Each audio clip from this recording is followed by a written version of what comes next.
Now it's time to load all our posts onto this post page.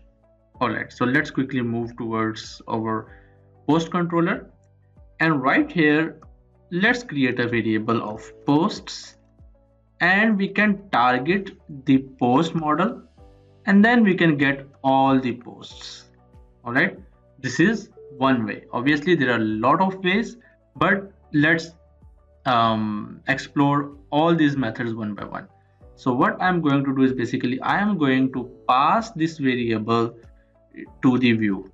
So now the view will have the post variable.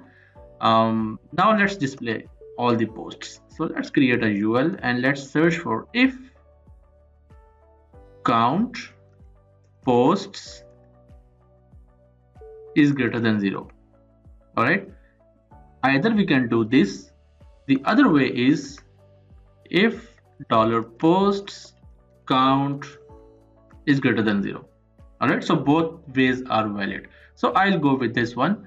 Then we can run a for each loop on that. So $posts as post, and then obviously we can have the key here, but in this case we really don't need that. Obviously we do have the ID here as a key.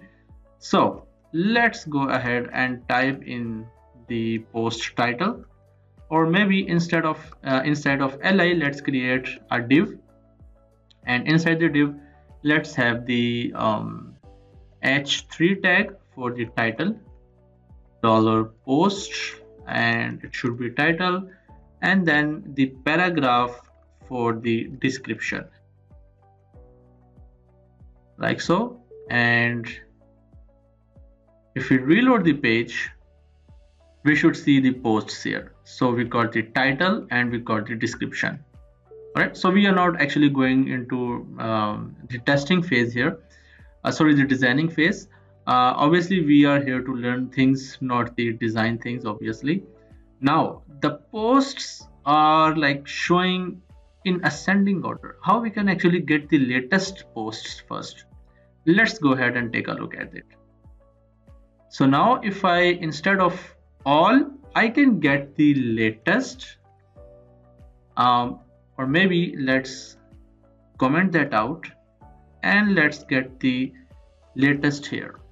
And then in order to get the latest, we need to attach another method which is called the get, because the latest will apply the order by condition on our primary key, which is basically the ID, and then we need to get the post from the post model. All right, if I do so, we see now the title in descending order. Obviously this is blank because we have a blank post here, or maybe let's actually delete that first from here. And now if I reload, and everything seems to working perfect. Okay, so there are two ways. There is another way of getting the latest posts. How we can do that? By saying where, and inside the where we can do apply the condition in two ways. All right, actually it's not where, it should be order by, and then how we want to order it by: ascending, ID, and then descending. All right, so the first would be the column and second would be the column name, the order. So still we have the same record. Now if I go by, let's say, the created at timestamps, we should still see those records, and now here we are. Now if I just change this to ascending, we should see the most relevant post first. All right, so this is another method. Now there is one more way, obviously a lot of ways as we discussed here. So now the next is like we can target by using the database query builder. Obviously we don't need it here, but we are here actually learning, so we should need to learn everything. So in the DB we can target the table of posts, and then we can get all. So this will give us all the posts in the ascending order, Now in order to load the latest posts, we can do by order by, and then the column of ID, and then descending. All right, so now if I reload, we get the descending here. All right, now let's display the delete button with each post and then edit button with each post as well. Let me quickly do that here. So just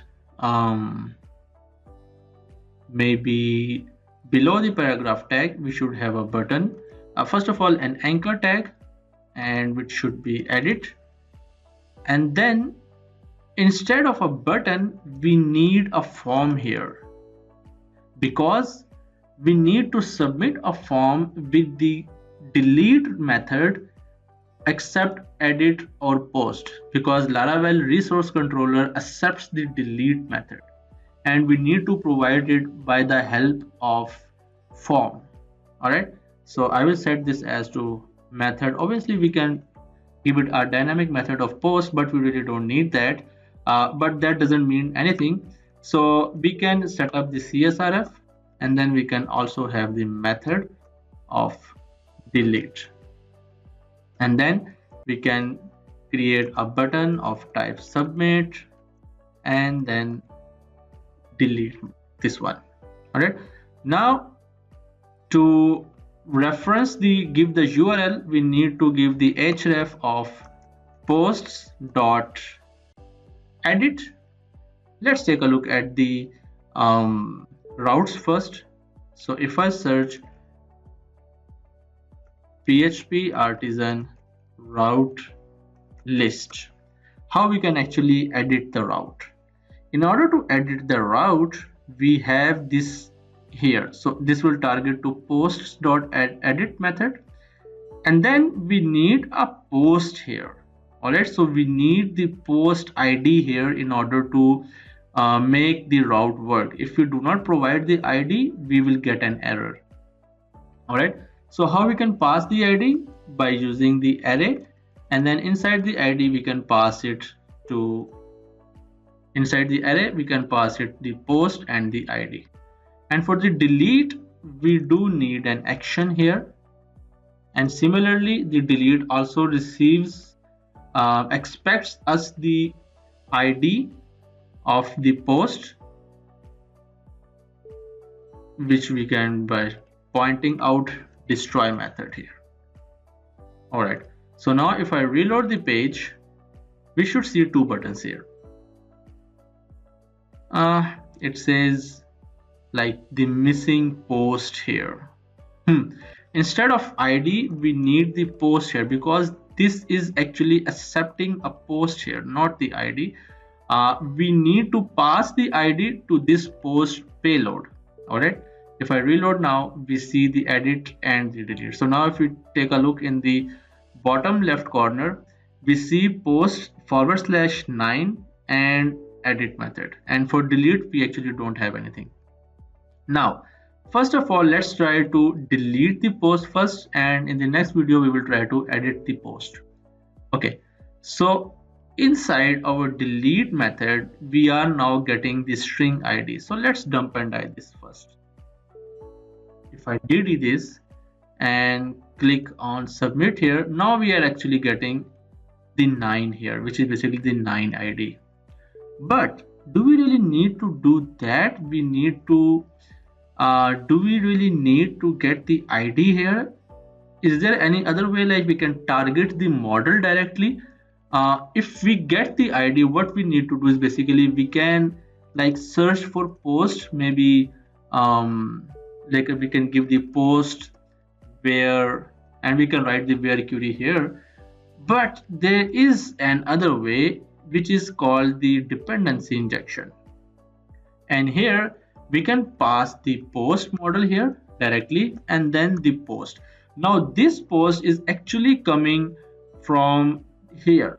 Whatever we pass the payload, the post, we need to use the same variable or the same object of the class in order to point out that in order to resolve the dependency. All right, So what this will give us, let's take a look at here. So if I dd now and I search for post, if I reload, now we get a complete model.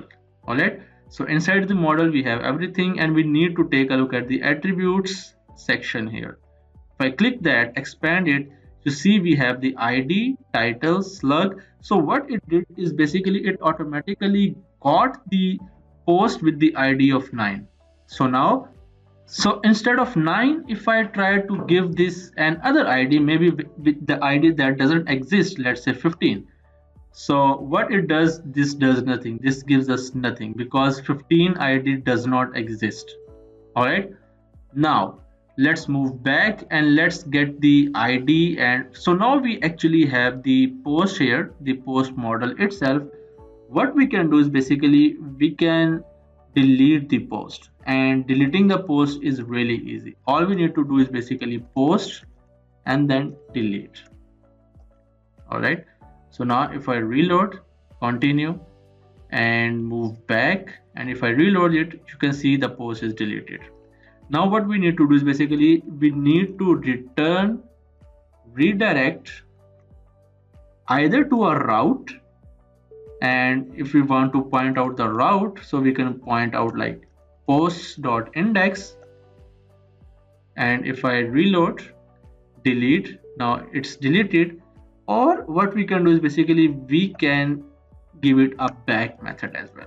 So both will do the same, but the route will obviously redirect us to a specific route, whatever we define it, and back method will automatically redirect it to the HTTP where this actually request generated from. So if I delete again and delete, now you are seeing that the record is being deleted. If I come here, all the records are deleted. How cool is that? All right, so in the next video we will talk about how we can edit the post and redirect back to the main page.